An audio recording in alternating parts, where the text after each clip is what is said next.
The Florida Gators have played their spring game, and oh my God, they're going 12-0.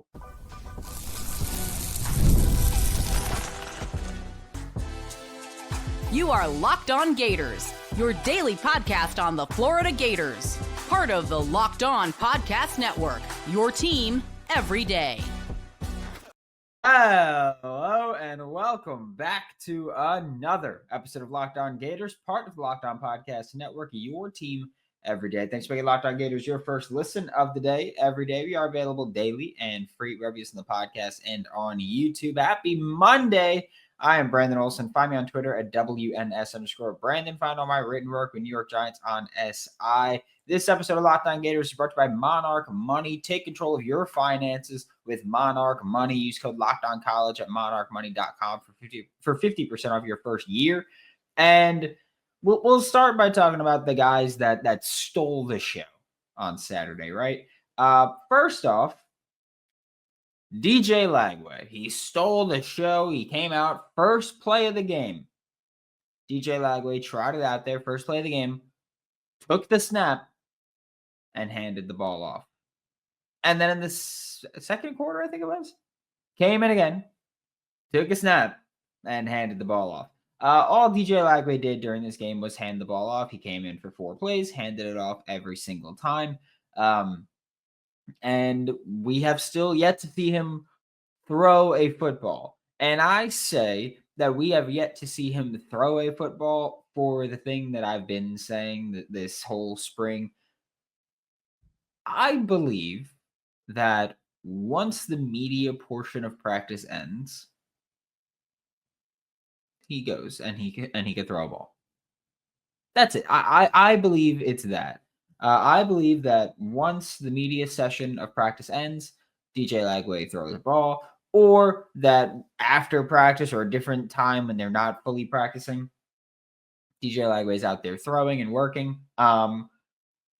For anybody who wants to ask why this is, I honestly don't know. I have no idea if there is logic behind, hey, he's going to throw, but not publicly. I don't track it. I can't answer it for you. I disagree with it. But Billy Napier did say after the spring game, in the post-spring game press conference, that he's like, hey, DJ Lagway will be 100% when the Florida Gators start their optional team activities, their OTAs. When they start those, DJ Lagway will be 100%. So if you are a reporter that goes on the radio to say something fishy is going on here, or if you are a reporter that goes on the radio to say that DJ Lagway is going to need surgery, may miss time, I have one message for you, especially if that reporter is the same guy. Shut the hell up. Thanks. On the field, players that actually lit it up this spring game, Dallas Wilson on the Orange team. I mean, he stole the show, right? 10 catches, 195 yards, 2 touchdowns. I don't know if anybody here was at the game or if you got to watch the game in some way, shape, form, or fashion. I know that I was watching it because Gator News Network was streaming it on Twitter, or at least the first half. And so that's how I got to watch the first half. Dallas Wilson went off. Then he went off in the second half. Dude, just a dude. There's no other way to put it. Going back to just this 2025 recruiting class, Dallas Wilson was the receiver that I was talking about as, I think, the best receiver in the class. I think he was the best Florida Gators commit receiver. He's the guy that, when you watch him play, he's got all of the physical tools. He is a good route runner for a high school player his size, or now a college freshman his size. Like, he is right up there. And the crazy thing is, decent chance that he doesn't even start. Decent chance he doesn't even start. When he comes, and he will play, but when he comes onto the field, expect him to wreak havoc. That's what he does. But he just looked good out there from what I was able to see. run after the catch looked good for him. Like he just looked like he was rising to the occasion of there's a lot of hype around me. Because there is, right? Dallas Wilson is someone that we spoke about for a long time with the Florida Gators. That his recruitment process, especially toward the end, was not orthodox. Which I will also say, there were personal things going on there. But I will say that he looks like he's answering the call. He's answering it of, well, are you really that good? Can you really be that good this young? And the answer is yes. Yes, it does appear that that's the case for Dallas Wilson. Yeah, just did look like a dog. No other way to put it. And then the other player that stole the show on offense was Jacoby Jackson, who was with the blue team with Jaden Ball. So both the starting running backs were there. Jacoby Jackson had 198 rushing yards in this spring game. Okay. 198 rushing yards. He ran the ball 10 times. That's a lot, right? Like that's an impressive jump, or an impressive number to have. But I will say also, and don't know why I said but, as if that writes anything off, as if this isn't impressive. Large portion of those yards came on one carry. You know why they came on one carry? Because Jacoby Jackson had a 90-yard rushing touchdown. 90. So yeah, even if you take that away, he's got nine carries for 108 yards. I don't know if you're doing any quick maths. That's still impressive as hell, right? That's still incredibly impressive. And that 90-yard touchdown, by the way, is explosiveness from the running back position that we have not seen in quite a few years, right? Like when's the last time you remember a 90-yard rushing touchdown from a Florida Gators running back? Because when you look at, I'll go through the numbers right now. When you look at 2024, the longest rush in general was 71, and it was Montrell Johnson in week 1. Okay, 71-yard rushing touchdown. 2023 longest rushing play was 62 yards. 2022 longest rushing play was 85 by Trevor Etienne. 2021 longest rushing play was 80 by Anthony Richardson. Was that against South Florida? I think that was against South Florida. In 2020, longest rush was 50 yards, Kadarius Toney. In 2019, longest rush was 88, LaMichael Piron. Was that the Auburn game? Was that what that was? Was that the Auburn? Let me see if I could. Yep, that was the Auburn run that exploded the swamp there. But like that's the kind of explosiveness we haven't seen in a long time from the Florida Gators. And 2019, 6 years ago. 6 years? College football, long time, unless you're like Tyler Shuck or Cam McCormick. Like unless you're those guys, 6 years is a long time in college football. Okay. One of those touchdowns, because Jacoby Jackson had 3 touchdowns. One of them was set up by a 48-yard gain by Jaden Ball on a pass out of the backfield. Jacoby Jackson looked damn good, looked smooth, looked decisive out there. It was impressive. The Florida Gators look like they could be pretty dang good. We're going to talk more about the offense when we get back with Locked On Gators. You ever check your bank account and wonder, where did all of my money go? Well, between dining out, online shopping, and entertainment, it's easy to lose track, and that's where Monarch Money comes in. Your personal CFO, giving you full visibility and control over your finances. Monarch Money isn't just a budgeting app, it's a complete financial command center. You can track all your accounts, investments, and spending in one place, so you stop just managing your money and start building wealth. Take control of your finances with Monarch Money. Use code LOCKEDONCollege at monarchmoney.com for 50% off your first year. That's monarchmoney.com, code LOCKEDONCollege for half off your first year.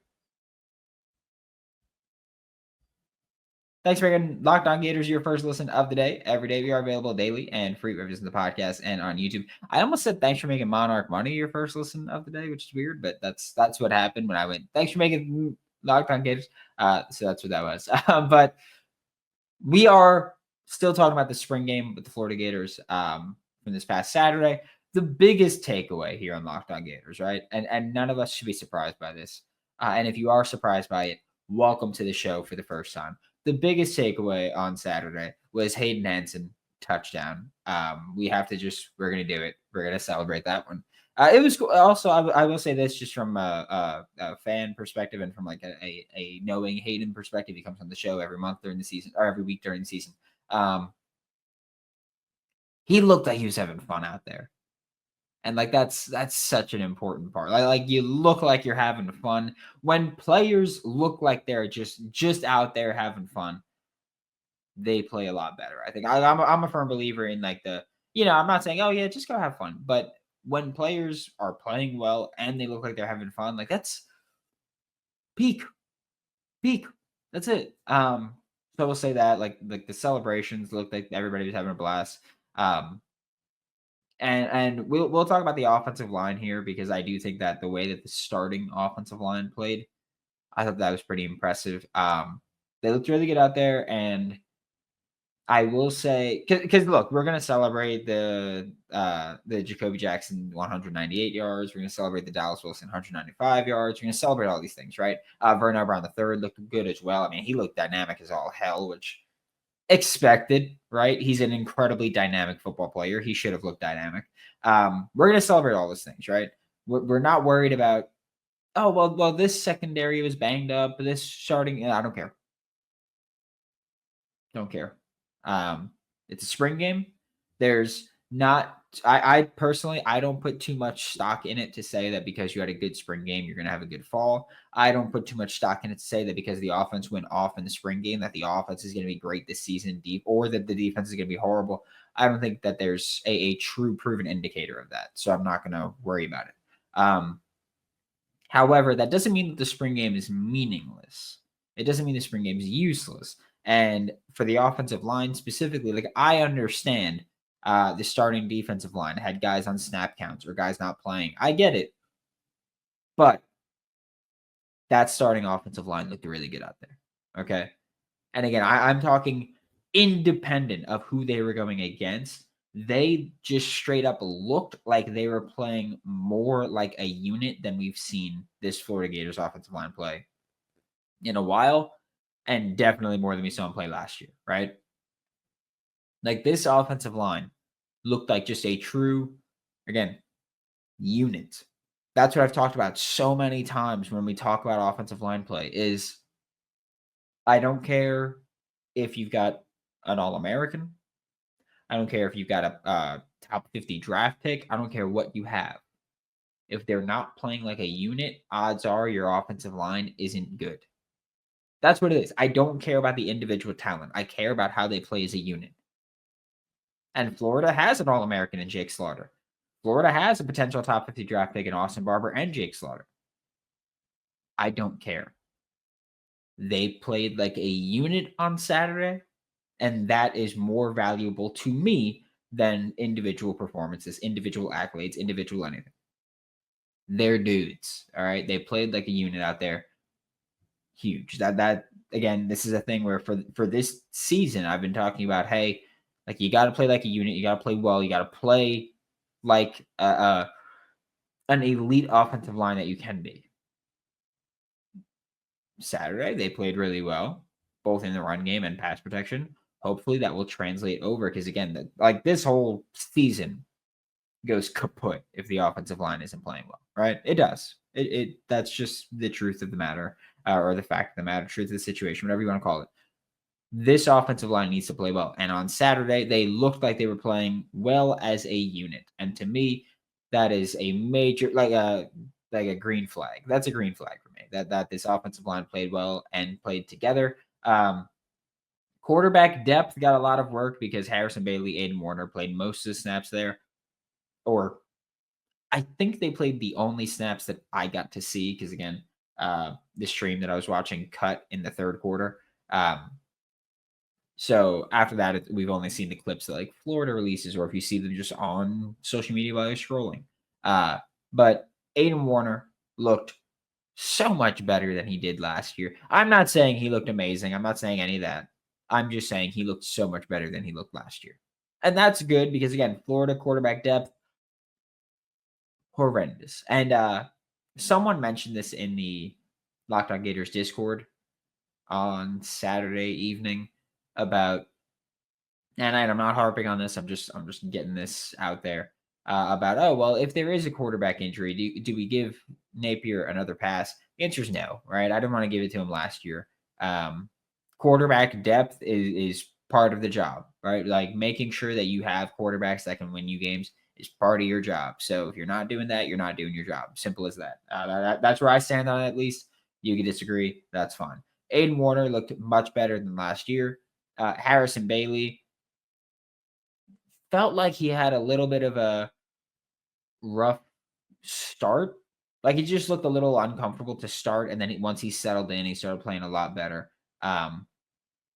We had, I think it was Aiden Warner threw the touchdown to Hayden Hansen. And so once you got settled, it looked great. Harrison Bailey, again, looked a lot better after settling down. Quarterback 2, quarterback 3, we'll see how that shakes out, but I do feel like this spring game was at least part of the sample size that they'll use to make that decision when we get to the season. J. Michael Sturdivant had a sick catch in the first quarter over Cormani McLean. It was a great ball. Like it was just a great ball to J. Mike. And it wasn't an easy catch, but it was great in the sense of getting it over Cormani.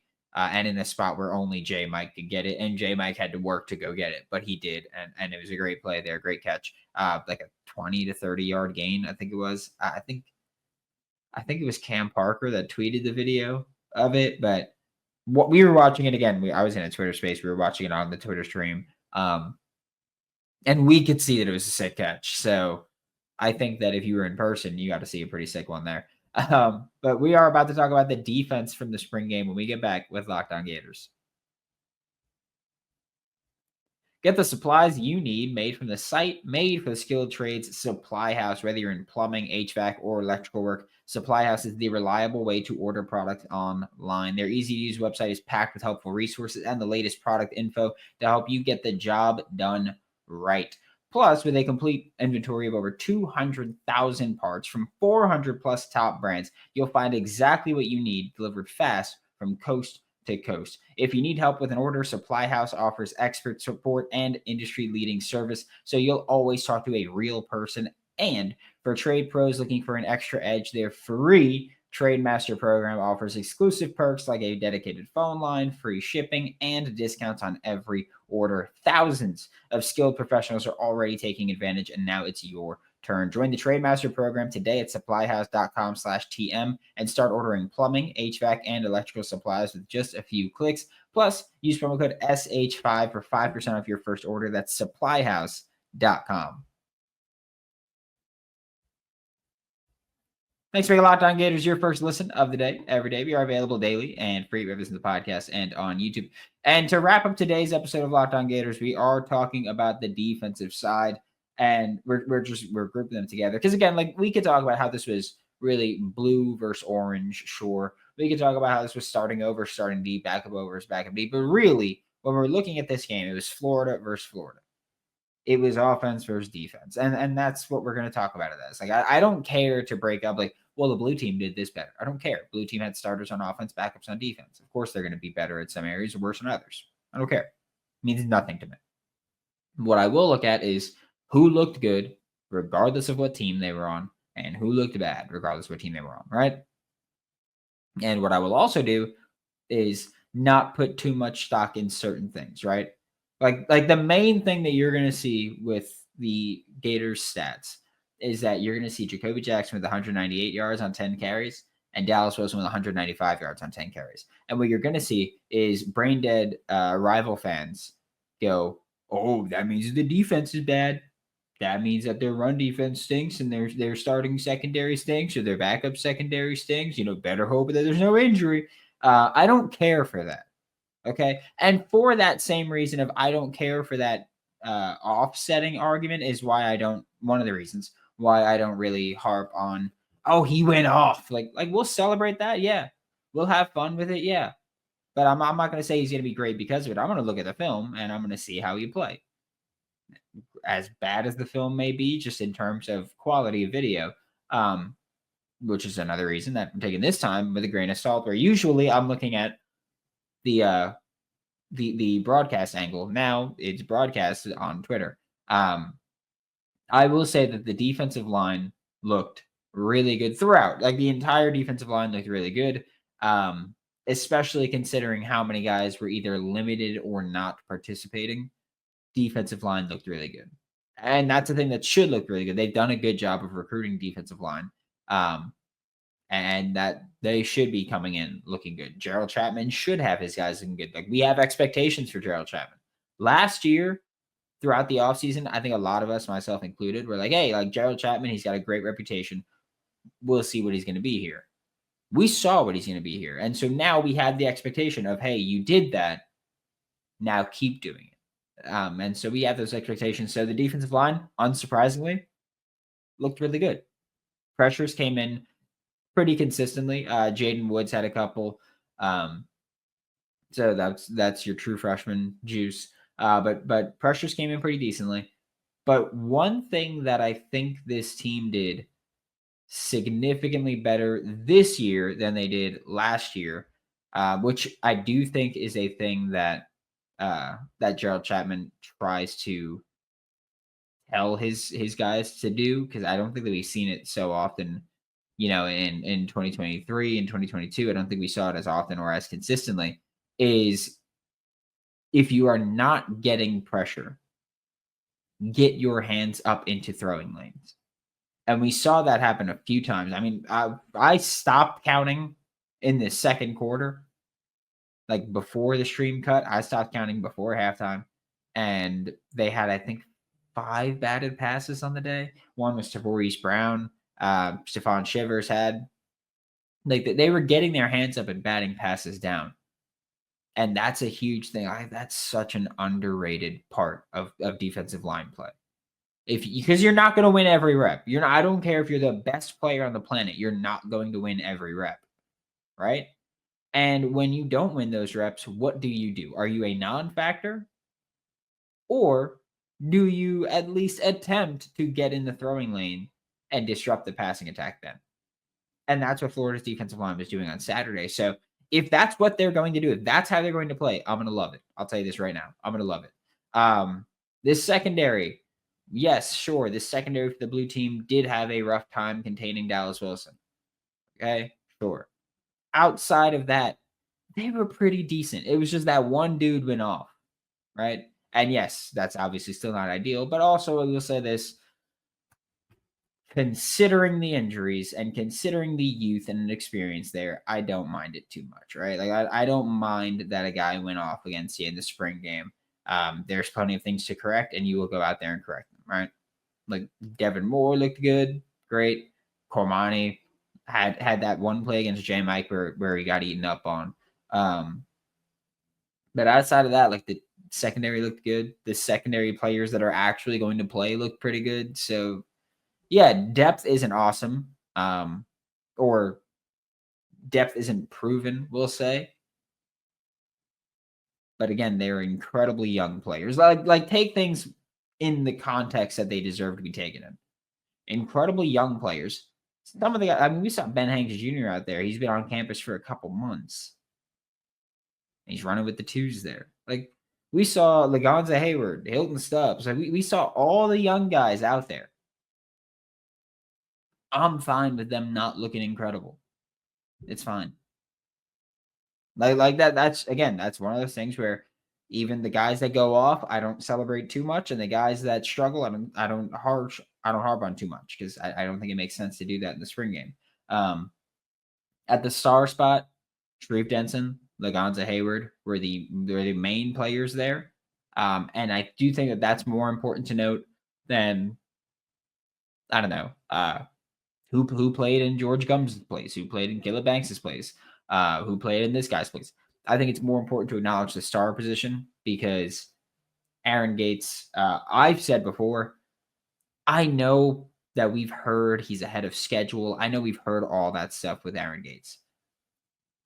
It's just really hard for me to see a DB, especially at the nickel, tear his ACL in November and be ready to start the year. It's just a tough sell for me, honestly. That's it. Thanks for making Locked On Gators your first listen of the day every day. We are available daily and free every single podcast and on YouTube. We'll be back tomorrow. Talk more Florida Gators for Locked On Gators. I'm Brandon Olsen. Don't forget to follow me on Twitter at WNS_Brandon. Find all my written work for New York Giants on SI, and I'll see you all next time.